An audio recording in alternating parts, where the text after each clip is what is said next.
See, I have been traveled abroad many times, very short intervals, but I could not help being impressed by some of the achievements of the Western civilization in the field of the construction of musical instruments. So, for example, you walk into any of these great cathedrals in England, France, Germany, elsewhere, and you listen to the tremendous instruments they call the organs. The construction of the organ has been improved. It's always been very wonderful, but it has been greatly improved over recent years. And we have great concert halls in which we have as many as 10,000 pipes, 10,000 pipes, ranging in length from half an inch to 40 feet. The whole thing arranged in such a massive fashion that it is a part of the architectural features of the building to see these organ pipes arranged. They constructed to harmonize with the building. And they have to have, they are so enormous that they have to have 50 horsepower motors to blow them, and all electrical connections, so that by simply the lightest pressure can make these pipes sound. That's today. But there are other ways later on. And I think it's a marvelous experience. I must say that quite frankly. It's a marvelous, almost a spiritual experience to be inside one of these great cathedrals and listen to these organs being played. The whole air trembles with it. Your body thrills, literally, physically thrills to the sound, and as it goes up and down, you get a wonderful experience. Now I'm telling this to you because let us not think that we have the monopoly of wisdom or inventiveness in these matters. They also have, in Europe, as you know, is another thing, very wonderful thing which is worth listening to. We may not always like European music. Some is good, some is not so good. But one cannot help admiring the way in which they have introduced mass effects. See, I've seen 50 violins being played simultaneously. 50 violins. Not to mention various magnified versions of the violin, up to the bass, violoncello, viola, and so on. A whole array of flutes, hundreds of voices. This massive massing of musical effects of various sorts. It may be voices, it may be stringed instruments, and so on. Is really a tremendous thing. One has to go there and listen to it, and unless you are prejudiced from the start, you say, all this is noise. Don't think so. Go there prepared to listen. You cannot have the feeling that that sort of thing is a great achievement. That is to say, it has raised music to a different plane altogether. And I think it's not a thing to be despised.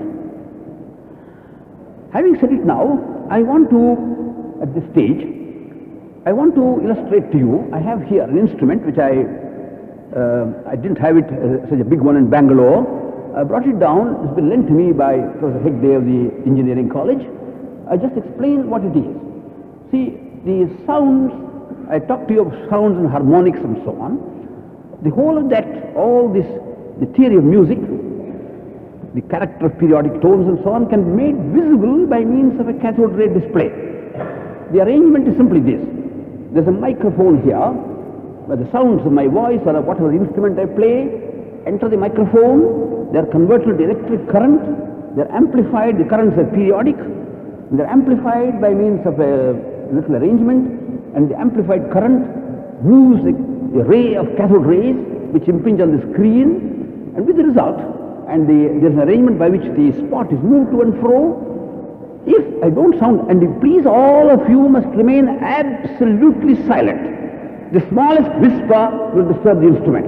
Provided you remain absolutely silent, then I shall be able to demonstrate to you the various musical instruments, my own voice, the difference in the vocal tones, and so on and so on. You can see it all yourself.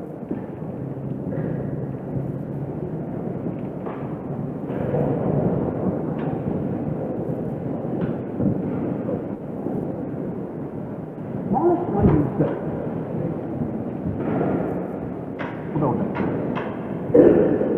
Now, I will show you the whole tone.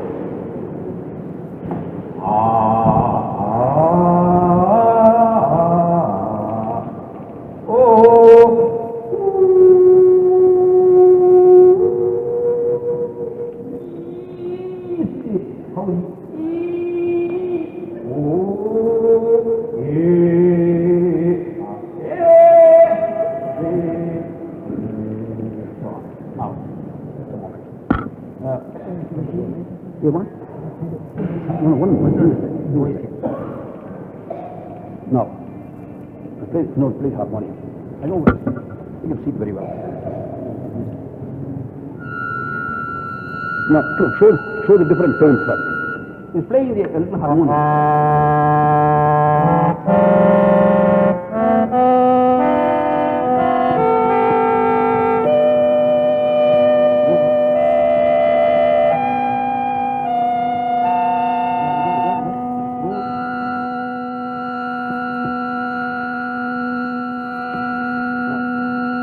Play the two tones together now. Beats, two beats.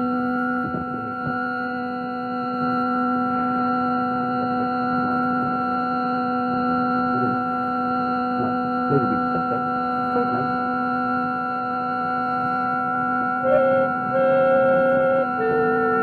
Play those two tones.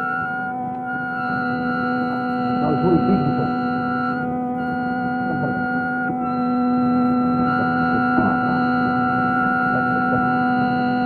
Beat that tone.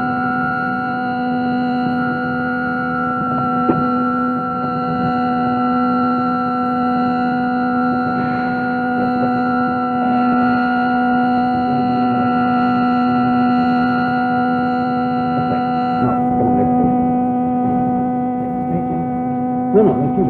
I'll play the violin.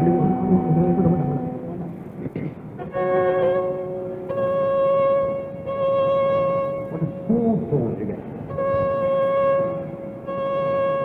Very...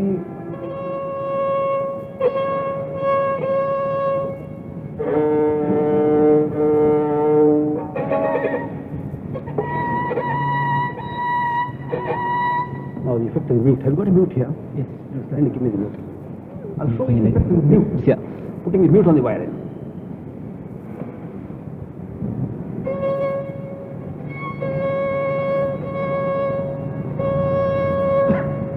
Now I'll put the mute on.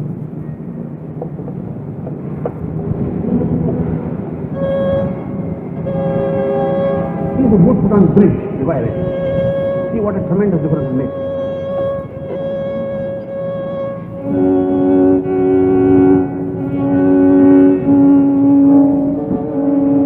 Totally altered. Take it off.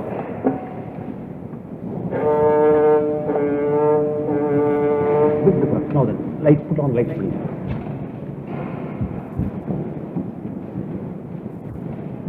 Just one light. Just one of those. Now in this connection, I want to tell you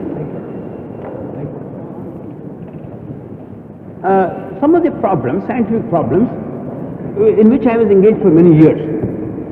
Now, one of the most interesting problems is in connection with the violin. You all know the violin, the construction of it, familiar to you. Now, the question is this: what is it that the bow does to the violin? You know, the player puts the bow on it, moves it. He presses it lightly or hard or whatever it is, and the art of the violinist consists to a very large extent on the perfection of his bowing. Of course, of his fingering and all the rest of it, yes, but the bowing is the great point. Some can get a very beautiful tone out of it. Now, what does the bow do? Now, curiously enough, this problem was left unsolved. When I was a student, the problem, they knew what the, geometrically what the bow did, but the mechanics of it, the precise nature of the mechanism by which the bow operates. You switch that off. Switch it off. And for several years, I worked on the problem and developed a mechanical theory of the violin. And what came out of it was this: that when we bow, the bow excites the bow, the string follows the bow, but the string excites the body of the instrument. And I show that the actual pressure which the violinist must press on the bow, with the bow, on the string, is really determined not by the string but by the body of the instrument. The resonance of the instrument, the communication energy from the string to the bridge to the body of the instrument and thence to the air, they determine the pressure of bowing necessary. Not only so, they vary with the pitch of the sound. Now this phenomenon can be shown very beautifully with the help of the big cello, you get marvelous effects called the wolf note and so on. Explained all those things and worked out why, as you notice now, here's the violin. I got a little piece of wood, hardly a tola in weight. Put it on it, you see now, marvelous effect.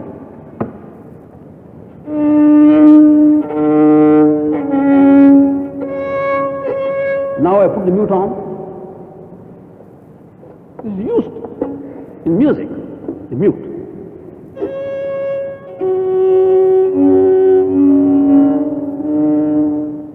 Tremendous change just by a small piece of wood on the top. Why is that? That's one of the problems dealt with in my investigations.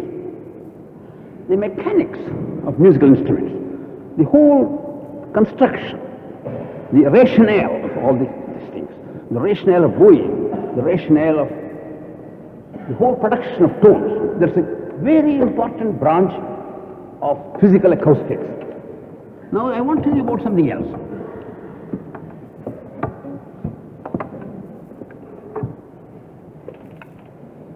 See, this is one of the instruments which you all know. You must have seen the busts or statuettes, Krishna blowing on the flute and everybody dancing with joy, you see. Now this flute, now it looks very easy. Now if those of you think it's very easy, I would advise you to buy a flute. It's not expensive, you know, and try to blow it.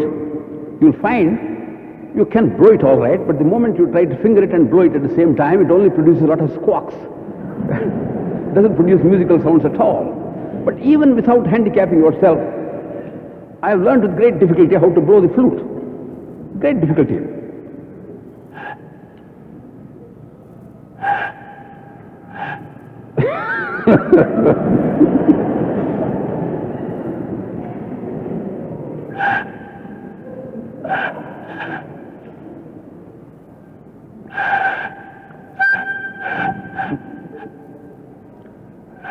I must produce it.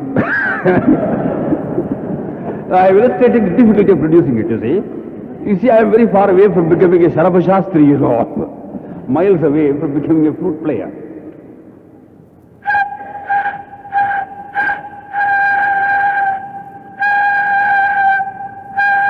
There you are, you see? Why don't you applaud?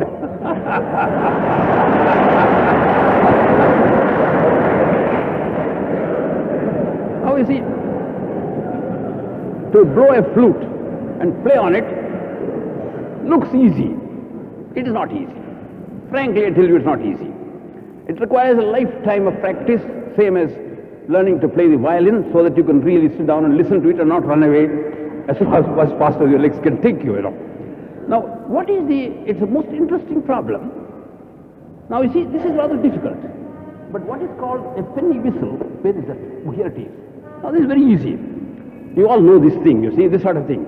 Child's play, anybody can do it, any boy can do it. You see, all that you do is this, you put your mouth, there you are. See, it's quite easy. And now if you blow a little harder, you get a terrible high pitch.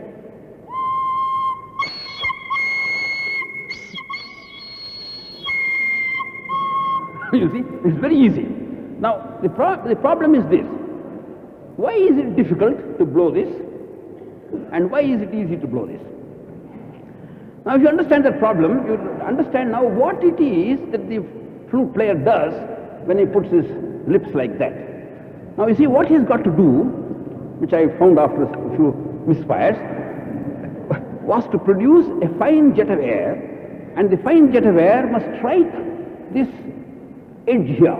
You see, there's a round hole with an edge, and I must put it. There are two things I must do. First, I must get a jet of air and get the right velocity, and I must have my lips at the right distance from that edge. If everything is right, then it sounds. There's no difficulty in producing a sound here, because what has been done is this here. There's a narrow orifice through which the sound emerges, and there's a fixed jet, so I can't make any mistake about it. You see, the jet of air comes and hits it at a certain precise distance. And if I blow hard, all that happens is this, I overblow it and I get different harmonics. That is the reason why this is easy to blow and is not so easy to blow. But the essential principle, you see, is what is called the procession of vortices. You see, when you get a jet of air, it forms an alternate trail of vortices. Just as you take a teaspoon and you just move it in a cup of tea, you'll see an alternating procession of vortices following each other. Those vortices were first explained by Theodore von Karman, whom the Academy elected as an honorary fellow at his last business meeting. You see, that the procession, vortex procession is an extremely important thing in the whole of aerodynamics. And what has happened is this vortex procession must come out at such intervals as to coincide with the natural frequency of vibration of this pipe, with your closed or not closed as the case may be. It's the adjustment of the procession. The procession here, with a fixed edge and a fixed slit, the frequency of the procession is more or less fixed, with the result it's easy to blow. Here it's not fixed, everything is variable, and consequently it becomes very difficult to blow. Now the whole dynamics of the flute is an extraordinarily interesting thing. Now I want to show you very briefly, before I pass on, explain to you very briefly the mechanism of the Indian musical drum. I don't know if the mic will stand this racket. Leave it there. Look, don't switch it off. Leave it. No, it's all right. I think it may stand it. Now I want to show to you the first four harmonics of the drum. The fifth is not easy to produce because it's rather a small instrument and I'm not holding it properly, you see. You don't hold it like that. You put it on the ground, you see. And I can't sit on the ground now. Not allowed. See, that's the fundamental tone in which the whole drum oscillates like that.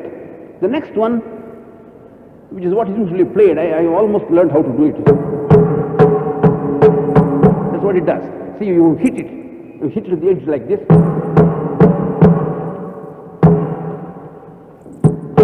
There you are. A player, of course, will do it hundreds of times without breathing. What you do is this, you strike it with a little finger, and immediately after striking it, you make the finger come into contact. The result is, it vibrates in two halves. But the same thing can be shown very nicely without all that. That's the fundamental. That's the first octave. And now I'll show you the third harmonic. See now, that's the third harmonic. The fourth is here. That's the fourth harmonic. Hear it?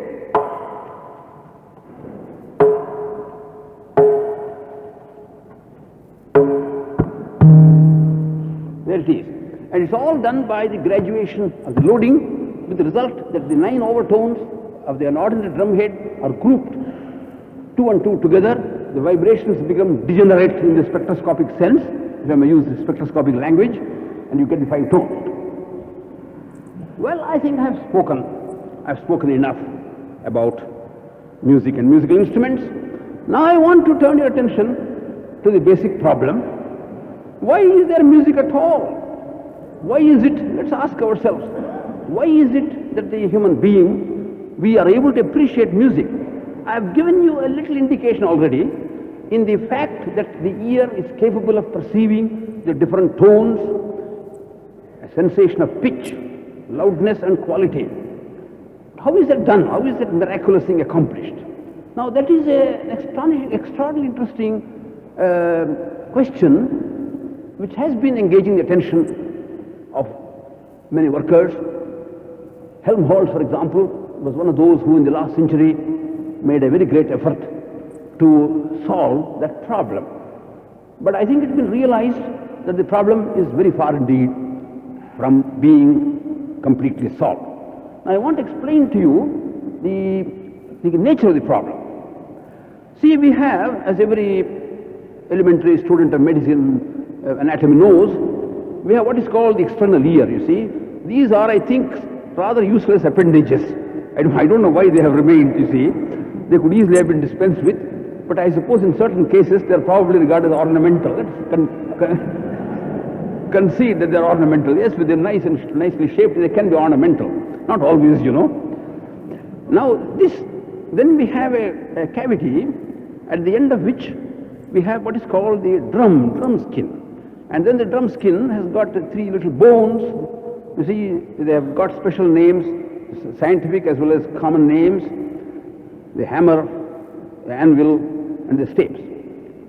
Now these three lock nicely with each other, and ultimately this little stirrup presses against a certain window, you see, and inside it, beyond that window and beyond is what is called the inner ear, you see.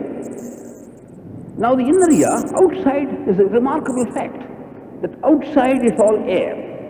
Once you get to the stirrup, beyond that is liquid, and two liquids. There is inside what is called the inner ear, if I may say so, is a hollow in a bony cavity, that is, say, it's surrounded by bone, and it's a hollow. And the whole of the inner ear is inside this. You may call it, say it is part of it is the hollow itself. But that not be quite true, you see, because inside that again, there is a membranous cavity which sort of fits inside that. And the two together form, the whole inner ear forms a very remarkable structure. Structure is, I think I'll try to show it to you. Shall we start showing the pictures now, Krishna? Now it takes a lot. No, not that. Show this. Put on the slides. You first show the big picture with all the just one of those, the whole bony. No, not that one. Show the. No, don't, not that, you say. Show the complete. Nothing, just the bony cavity, that's it. You see, it consists of, this again consists of three parts. One is, put in, it doesn't matter, go on, put it in. That's not it. Get that big one. You know that stout thing, you see. You find it difficult in picking it out? I should have arranged it beforehand. Go on.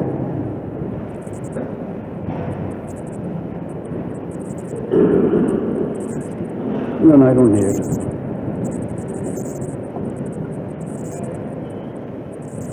Well, you see, this is not quite the thing, but still you can see what it is. See, they've got three parts. These are what are called the semicircular canals, and there's a thing called here a cochlea, little shell, Now, please don't imagine it's as big as all that. Not at all. The entire cochlea, this thing here, like a snail shell, the entire size of it is not more than 1 naya paisa. You know what a naya paisa is? Put another one, not the inner section, Then afterwards you can show there it is, you see. Now this structure is a very remarkable, that's right. There it is. You've got the bony, just really carefully focus it please. There it is, you see. That's the cochlea and that's the semicircular canal. Now all that is a representation of the hollow cavity inside the bone. Now inside that again is another, not this time a cavity, but a membranous tube which follows the outline, as it were. There is a membranous structure inside this hollow. And now these two structures, they are related to each other in a very remarkable way. You can see that here, you see. Now never mind, put on the lights please. It's quite enough for me. Put on the lights. Don't worry.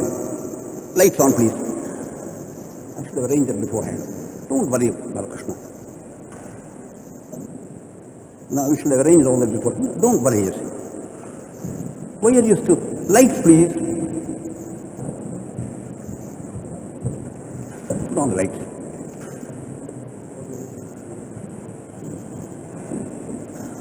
Don't worry, I say. Look here, Balakrishna. Don't trouble. I'm quite happy without it. Please. Now you see, I want to explain to you. Can you put on the light here? Just put on this light here. This light.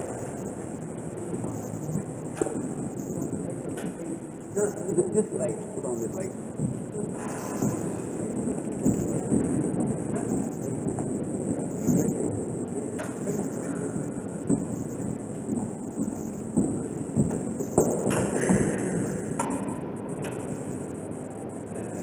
What actually, you will all see it now, I hold it here. What actually happens is this, there is a section of the cross-section at one point of this bony tube. Now this tube is divided into two parts. This is all bone. It's divided into two parts by another bony partition that comes along here. And this runs through, imagine this is only a section. The whole cochlea consists of a tube of this nature, which is curled round and starts off and forms a. And now what happens is, what the real nature of the organ is the following. This is filled with liquid. That's also filled with liquid, both of them. And now there is crossing it another membrane called the rightness membrane. See?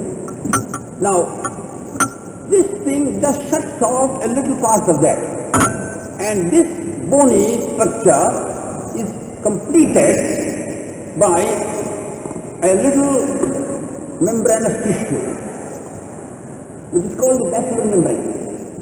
The basilar membrane stands between, as you see, the rhizoidal membrane and this liquid below. And on the top of this basilar membrane is a very remarkable structure called the Cortese organ. It's not one organ, about 5,000 of them following the whole circuit of the cochlea.